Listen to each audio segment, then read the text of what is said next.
I did not have a lot of experience in film production. I worked in film distribution for over 20 years, which was basically marketing and distribution. I did work on some local production, especially in Spain and Italy, where Sony produced, and so I was involved with producers, but most of that was when things were in the process of being delivered, so I was really not involved from the beginning of the process, going through the script, casting, that kind of thing. So my involvement was always at the back end of things. So it was a big difference this time to be involved in the beginning, and actually quite interesting to finally have a chance to give my opinion on, on what I thought, could be helpful to make a good film, instead of just picking up this product and having to package and market and bring people to the theaters, whether, I thought it was good or not.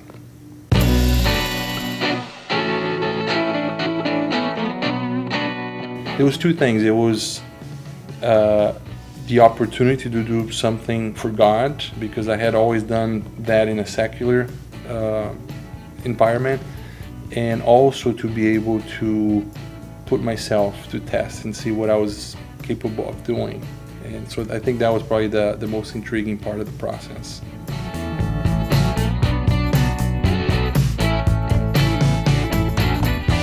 We didn't have a lot of time. We didn't have enough money. We didn't have enough volunteers or crew to do everything. So we're all wearing different hats. So I think there's a combination of things.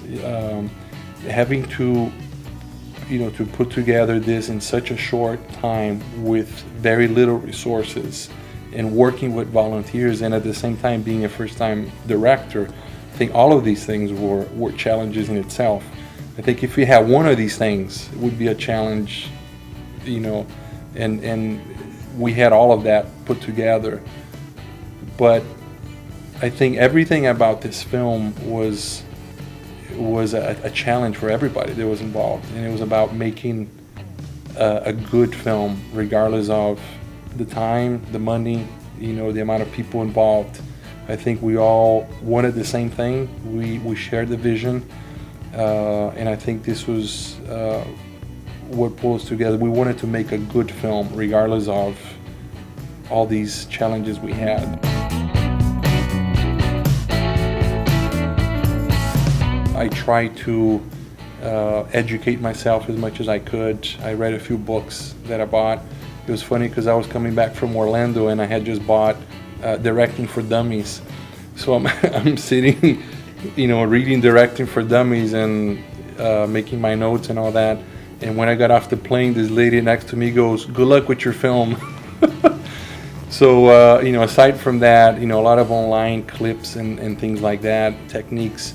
I really try to focus on the techniques as far as, framing, how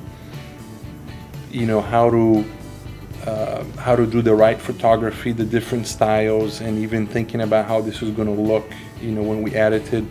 So I focused on two parts, that, and then the other one was dealing with the actors, directing them, which I had never done. So I think I was better prepared on the technical side because, I shoot video, I went to school and graduated with communication, ran camera, edited, so that was not a big concern. It was more dealing with the actors, and especially trying to get the best out of them, because one of my faults, even in my home, in my personal life, is that a lot of times I have the ideas in my head, but I'm not very successful sometimes communicating or having people understand what I want. So I think being a good director, you have to make sure that people understand exactly what you want, and sometimes even if they don't, at least they know enough to go ahead and do what you want them to do and trust you. So that's basically what I did to get prepared.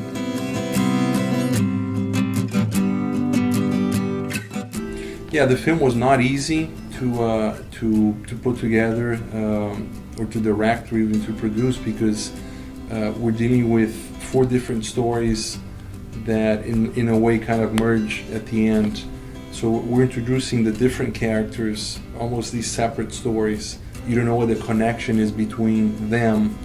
And the fact that we're also shooting this in a 2.5-month period and shooting this on weekends, we have to be very careful on continuity issues, not revealing too much, but then making sure that it was interesting enough so when the viewer was watching it, he be interested in the film, and there wouldn't be a complete disconnect between the stories.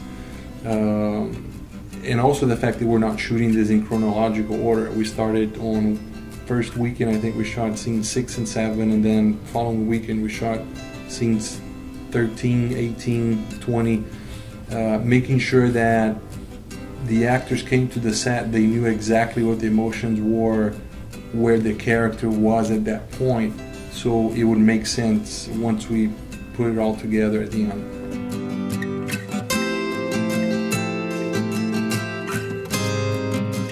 Christian films tend to be very message heavy, and there's a lot of Bible verses being thrown in casual conversations and things like that, so they feel very preachy, very churchy, and to be honest, very cheesy. Even some of the comedy at times being put is really not that interesting. So I think the challenge is communicating the message while keeping the balance or the right proportions, so it doesn't feel heavy, preachy, cheesy, and that kind of thing.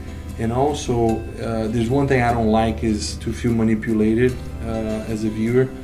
And so we wanted to make sure that we put this film together without being manipulative. And I think we managed to do a good job of that.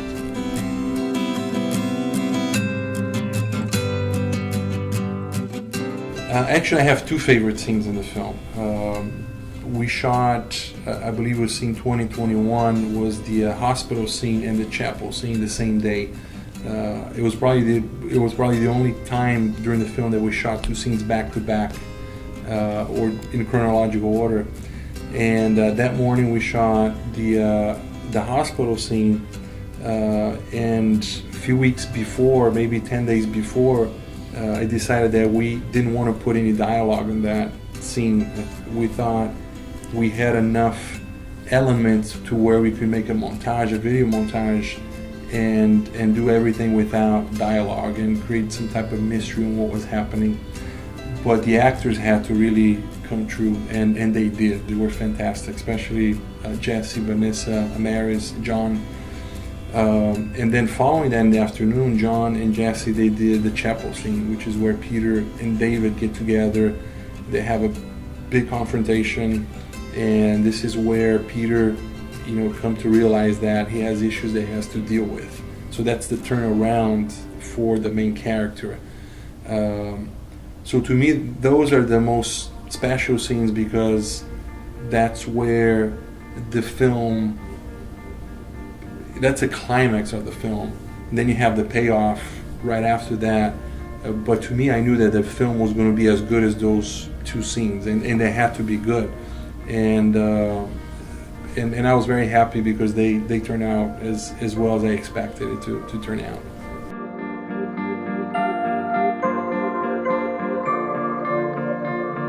Aside from budget and all the limitations that we had, and it's obvious, I think we did a pretty decent job in telling a good story that at the end challenged people and inspired people, and that's what the film's all about. Filmmaking, and I think anytime when you create something, it's interesting because you're excited about the idea, the concept, and then you kind of go and prepare, and then you shoot, you edit, you tweak, you test it, you give people's opinions, so you're really never happy with it. And even when you finish, there are a lot of things that you look at it that you wish were better, but you can't really change everything. So you really don't have a sense of conclusion until it's done, and you package, you have a DVD or film or whatever. But I think once you finish, go through the process, and people actually see it, and you see how that impacts people, that's when you get your reward. And I think to me, that was the reward when we showed it and people saw it and they made their comments, and it impacted people at different levels. And I thought that was very interesting and very rewarding to be able to communicate something to different people and impacted people in different ways.